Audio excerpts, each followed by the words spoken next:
Hi everyone, अब बात करने वाले हैं कि रिएक्ट के अंदर क्लिक इवेंट की टेस्टिंग यूजर इवेंट लाइब्रेरी के साथ कैसे कर सकते हैं। हाँ बोलोगे वेट वेट वेट, ये हमें समझ नहीं आया। हम लोग तो रिएक्ट टेस्टिंग लाइब्रेरी पढ़ रहे हैं ना जस्ट के साथ में, ये यूजर इवेंट लाइब्रेरी बीच में कहाँ से आ गया। डोंट वेरी, पॉइंट्स कवर कर लेते हैं, फिर मैं आपको सारी चीज़ें बताऊंगा कि रिएक्ट टेस्टिंग लाइब्रेरी और यूजर इवेंट लाइब्रेरी में क्या रिलेशन है और हम लोगों को क्यों इसकी जरूरत पड़ रही है। सबसे पहले इवन मैं आपको ये वाला पॉइंट क्लियर करूंगा कि रिएक्ट टेस्टिंग लाइब्रेरी और यूजर इवेंट लाइब्रेरी इन दोनों में क्या रिलेशन है और यूजर इवेंट लाइब्रेरी की क्यों जरूरत पड़ती है। फिर हमारे प्रोजेक्ट के अंदर हमें यूजर इवेंट लाइब्रेरी को अपडेट भी करना पड़ेगा, क्यों उसके बारे में आपको पता चल जाएगा। देन हम लोग रिएक्ट वाले कंपोनेंट में एक क्लिक इवेंट लेंगे, एक स्टेट लेंगे और क्लिक के ऊपर उस स्टेट को अपडेट करवा के देखेंगे। फिर हम लोग हमारी टेस्टिंग वाली फाइल के अंदर उस क्लिक इवेंट को टेस्ट भी करके देखेंगे।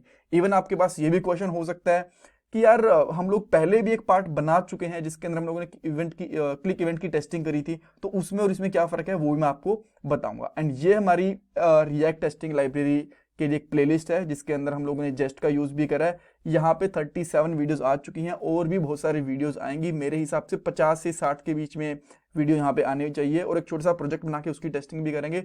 इंटरव्यू क्वेश्चन भी हम लोग इसके अंदर कवर करते हैं जो आपकी जॉब में भी हेल्प करते हैं। ऑलराइट, अब आते हैं पहले क्वेश्चन की तरफ कि यूजर इवेंट लाइब्रेरी होती क्या है। देखो, जैसे ही आप अपने प्रोजेक्ट के अंदर रिएक्ट टेस्टिंग लाइब्रेरी इंस्टॉल करते हो, बिकॉज देखो रिएक्ट टेस्टिंग लाइब्रेरी ऐसा नहीं है कि रिएक्ट के साथ यूज होती है, आप इसको कोर जेएस के साथ भी यूज कर सकते हो, व्यू के साथ भी, एंगुलर के साथ भी, बहुत तरीके से यूज कर सकते हो। राइट, अगर आप रिएक्ट वाला प्रोजेक्ट बना रहे हो तो हो सकता है बाय डिफॉल्ट आपको ये लाइब्रेरी मिल जाए। राइट, तो आपको कुछ इंस्टॉल करने की जरूरत नहीं पड़ती। और अगर आप किसी और फ्रेमवर्क जैसे एंगुलर वगैरह का यूज कर रहे हो, उसके अंदर रिएक्ट टेस्टिंग लाइब्रेरी को इंस्टॉल करते हो तो उसके साथ ही आपको यूजर इवेंट लाइब्रेरी भी मिल जाती है ऑटोमेटिकली। सो जहां भी आप लोग रिएक्ट टेस्टिंग लाइब्रेरी देखोगे आपको यूजर इवेंट लाइब्रेरी भी अपने आप मिल जाएगी। ये दोनों साथ के अंदर काम करती हैं। राइट, आप कह सकते हो कि कुछ इवेंट्स वगैरह होते हैं जो react testing library user event library से उठाती है। ठीक है, आपको समझ में आ गया। सीधी सी बात यह है कि ये यूजर इवेंट लाइब्रेरी है ना, ये एक सपोर्टिव लाइब्रेरी है रिएक्ट टेस्टिंग लाइब्रेरी की। ठीक है, इसके अंदर हमें कोई दिक्कत नहीं है। अच्छा, अब चीज आती है कि इसकी जरूरत हमें क्यों पड़ रही है, कि हम लोग ऐसा क्या था जो रिएक्ट टेस्टिंग लाइब्रेरी के अंदर नहीं था। देखो, ये यूजर इवेंट लाइब्रेरी जो है ये स्पेसिफिकली बनाई गई है यूजर इंटरेक्शन के लिए। जब भी हम लोग कोई इवेंट्स वगैरह यूज करते हैं ना, on change, click, mouse over वगैरह जो भी इवेंट यूज करते हैं, उनको हैंडल करने के लिए एक स्पेसिफिक लाइब्रेरी बनाई गई है। तो इसको यूज करना काफी ईजी रहता है। और अगर आप लोग सेम चीजें जैसे कि ऑन चेंज इवेंट हो गया, फायर इवेंट हो गया, ये सारी की सारी चीजें डायरेक्टली रिएक्ट टेस्टिंग लाइब्रेरी के साथ यूज करोगे ना, थोड़े से कॉम्प्लिकेटेड भी पड़ेंगे आपको और बहुत सारी चीजें आप लोग प्रॉपरली टेस्ट भी नहीं कर पाओगे। राइट, तो इसी वजह से हमें यूजर इवेंट लाइब्रेरी का यूज करना पड़ता है। और जैसा मैंने आपको बताया था कि लास्ट वाले एक पार्ट के अंदर हम लोगों ने फायर इवेंट का यूज करके, फायर इवेंट एक प्रॉपर्टी होती है, उसका यूज करके हम लोगों ने, मैं आपको इस प्लेलिस्ट के अंदर दिखा भी देता हूँ, थोड़ा सा स्क्रॉल करते हैं। देखो, ये जो पॉइंट नंबर 10 है ना, हम लोगों ने यहाँ पे पढ़ा था। राइट, बट जो फायर इवेंट होता है ना, इतना कैपेबल नहीं होता कि वो बहुत सारी चीज़ों को हैंडल कर पाए। क्लिक इवेंट वगैरह को तो हैंडल कर लेता है, बट ऑन चेंज वगैरह में बहुत जगह पे दिक्कत आती है उसके अंदर। तो उससे बेटर है कि यूजर इवेंट ही यूज करा जाए। और मैं ये नहीं कह रहा, अगर आप लोग इसकी डॉक्यूमेंटेशन पढ़ोगे ना रिएक्ट टेस्टिंग लाइब्रेरी की, इसके ऑफिशियल डॉक्यूमेंटेशन से, तो भी आपको वहीं पे मिल जाएगा। ये खुद बोलते हैं कि आप यूजर इवेंट का यूज करो। यूजर इवेंट और फायर इवेंट के अंदर दोनों में क्या डिफरेंस है उसको यहाँ पे अच्छे से एक्सप्लेन कर दिया गया है। Why should you use user event, ये भी अच्छे से एक्सप्लेन कर रखा है। अगर आपको डिटेल के अंदर पढ़ना है तो एक बार आप यहाँ से पढ़ सकते हो। राइट, तो ये हमारा पहला पॉइंट क्लियर हुआ कि हमें क्यों चाहिए यूजर इवेंट वाली लाइब्रेरी। अब सेकेंड क्वेश्चन ये आता है कि अपडेट वाला पॉइंट क्या लिख दिया। देखो, जैसा मैंने आपको बताया कि जब भी आप लोग रिएक्ट टेस्टिंग लाइब्रेरी इंस्टॉल करते हो या फिर आपको मिलती है, उसके साथ साथ आपको ये यूजर इवेंट भी अपने आप मिलेगी। जब हम लोगों ने 2 महीने पहले प्रोजेक्ट क्रिएट करा था तो ये वाली लाइब्रेरी भी अपने आप इंस्टॉल्ड थी।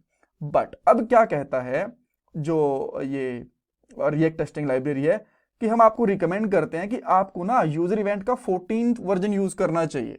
अगर आपके सिस्टम के अंदर 13.5 है तो उसको अपडेट कर लो। तो आप यहां पे देखो, हमारे पास अभी कौन सा है 13.5, तो इसको अपडेट करना पड़ेगा 14 के अंदर।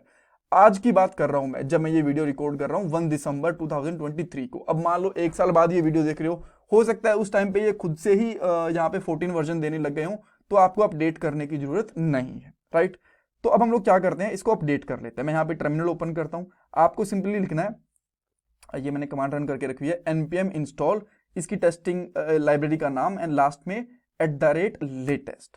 सो ये जस्ट आप इंस्टॉल करोगे तो लेटेस्ट वर्जन आपका इंस्टॉल हो जाएगा। और यहाँ पे इन्होंने लाइब्रेरी के लिंक्स वगैरह भी दे रखे हैं, अगर आप चाहो तो यहाँ से रिलीज वगैरह भी प्रॉपरली चेक कर सकते हो, राइट। ओके अच्छा, ये मैं लिंक आपको डिस्क्रिप्शन बॉक्स में दे दूंगा, थोड़ा सा अगर चाहो तो आप डिटेल में पढ़ना चाहो तो पढ़ सकते हो, अगर किसी को इंटरेस्ट है तो।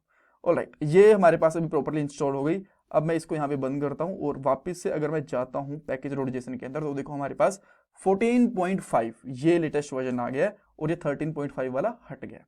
परफेक्ट, एक चीज हो गई। अब हम लोगों को क्या करना है, अपडेट वगैरह हो गया। अब हम लोग क्या करते हैं, ऐप वाले कंपोनेंट के अंदर चलते हैं, हमारे इसी वाले कंपोनेंट के अंदर, और यहाँ पे मैं एक बटन बनाता हूँ। अब एक बटन बनाया, इसके ऊपर यहाँ पे करता हूँ क्लिक मी, ये मैंने लिख दिया, कोई दिक्कत नहीं है। अब मैं यहाँ पे एक स्टेट भी ले लेता हूँ जिसको मैं अपडेट करूंगा। यहाँ पे लिखूंगा कॉन्स्ट डाटा सेट डाटा और यहाँ पे लिखूंगा यूज स्टेट। यूज स्टेट के अंदर बेसिकली बाय डिफॉल्ट डाल देता हूँ यहाँ पे एम्प्टी वैल्यू, और यहाँ पे मैं एक h1 टैग ले लेता हूँ, राइट। आप कोई भी टैग ले सकते हो, मैं यहाँ पे h1 टैग ले रहा हूँ और इसके अंदर यहाँ पे लिखूंगा डाटा, राइट।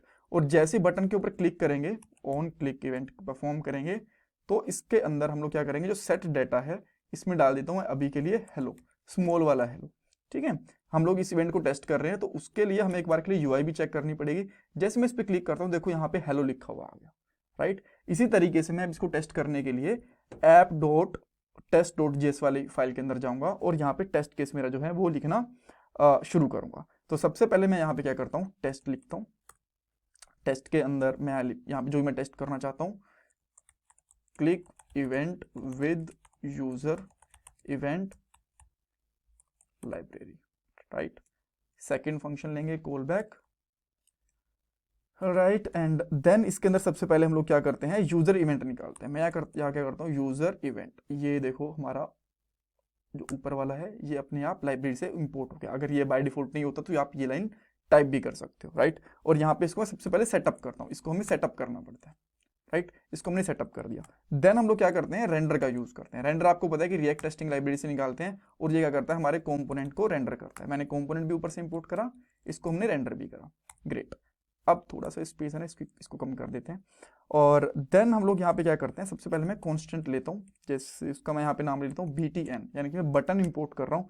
यहाँ पे स्क्रीन लूंगा, स्क्रीन आएगी हमारी रिएक्ट टेस्टिंग लाइब्रेरी से, और यहाँ पे करूंगा get by text. Get by text, कौन से टेक्स्ट है हम लोग इस बटन को गेट कर सकते हैं, चाहो तो आप रोल से भी कर सकते हो, बट मैं इस वाले क्लिक इवेंट वाले इससे निकालूंगा, ठीक है। इस टेक्स्ट से निकालूंगा कि भाई जिस भी बटन के अंदर ये वाला टेक्स्ट है वो वाला बटन मुझे निकाल के दे दो, मिल गया। अब मैं यहाँ पे क्या करूंगा, जो मेरा यूजर इवेंट था ये वाला यूजर इवेंट डॉट क्लिक, अब मुझे क्लिक किसके ऊपर करना है, इस बटन के ऊपर, इस बटन पे, ठीक है। और जैसे मैं इस बटन के ऊपर क्लिक करूंगा तो क्या होगा, मैं एक्सपेक्ट करूंगा असर्ट को, क्योंकि जो मेरा केस होगा, तो मैं यहाँ पे लिखूंगा screen dot get text, get by text, और यहाँ पे हेलो लिखा हुआ आ जाना चाहिए स्क्रीन के ऊपर, जो हम लोग यहाँ पे लिख रहे हैं। ये चेक करूंगा कि मेरे पास स्क्रीन के ऊपर हेलो लिखा आ गया, और वो कैसे चेक करूंगा, to be in the document. Done हो गया। लेकिन एक चीज अभी बाकी है, यहाँ पे जब हम लोग यहाँ पे इवेंट यूज करते हैं ना, ये असिंक कॉल होती है, तो आपको यहाँ पे असिंक और यहाँ पे अवेट यूज करना पड़ेगा, राइट। अब इसको हम लोग क्या करते हैं, npm रन टेस्ट करते हैं। जैसे हम लोग npm रन टेस्ट करेंगे, आई होप ये टेस्ट केस पास हो जाएगा, और ये टेस्ट केस पास हो भी गया। ऊपर इसने कुछ एरर दिया है, लेट मी सी अगर हम लोग इसको फटाफट से फिक्स कर सकते हैं तो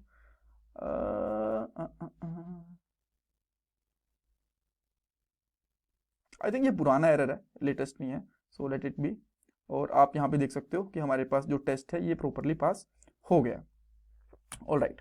और अब मान लो मैं यहाँ पे, जैसे कि मेरे पास यहाँ पे क्या आया था, हेलो, जब हमने सेटअप डाटा में सेट किया तो यहाँ पे हेलो आ गया था।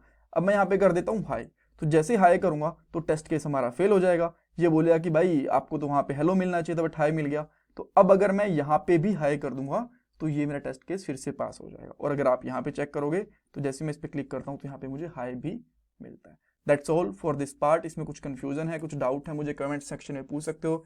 एंड प्लीज चैनल को सब्सक्राइब करो, वीडियो को लाइक करो, कमेंट सेक्शन में फीडबैक दो। ये आपके लिए कंप्लीटली फ्री ऑफ कॉस्ट है, बट इससे मुझे बहुत वैल्यू मिलती है, मुझे इससे मोटिवेशन मिलता है, और ये मेरा पेटीएम का डोनेशन नंबर भी है। Thank you everyone, thank you so much.